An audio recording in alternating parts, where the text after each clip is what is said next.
Bunga pinjaman uang yang terlalu tinggi adalah bertentangan dengan kepatutan dan keadilan. Rekan-rekan semuanya, dalam praktek keseharian memang ada ya orang yang meminjamkan uang pada orang lain dan terhadap yang meminjam tersebut dibebankan untuk membayar pengembalian uang sekaligus juga sejumlah bunga, teman-teman semuanya. Nah, ada satu kasus yang menarik yaitu putusan Mahkamah Agung RI nomor 3431 K/1985 teman-teman semuanya. Di sini dikatakan begini, ya.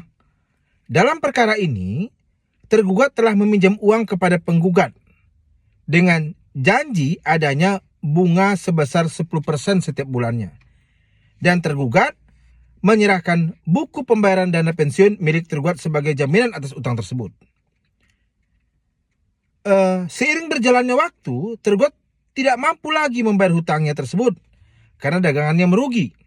Kemudian penggugat menuntut di pengadilan negeri agar tergugat membayar hutang beserta bunganya sesuai dengan perjanjian.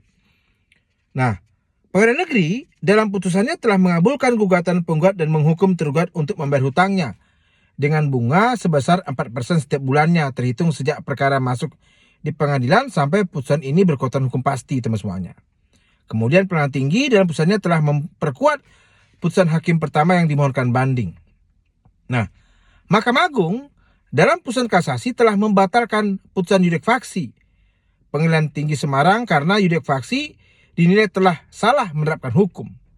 Ya, selanjutnya Mahkamah Agung mengadili sendiri atas kasus ini dengan pertimbangan hukum yang intinya mengatakan bahwa bunga yang ditetapkan sebesar 10% per bulan adalah terlampau tinggi bahkan bertentangan dengan kepatutan dan keadilan.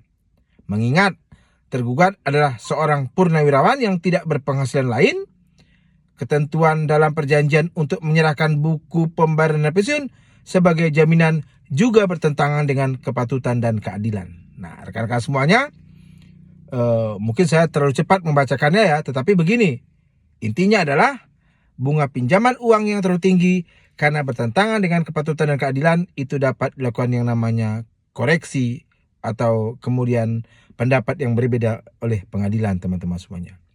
Salam hormat dari saya, Irawan Harahap.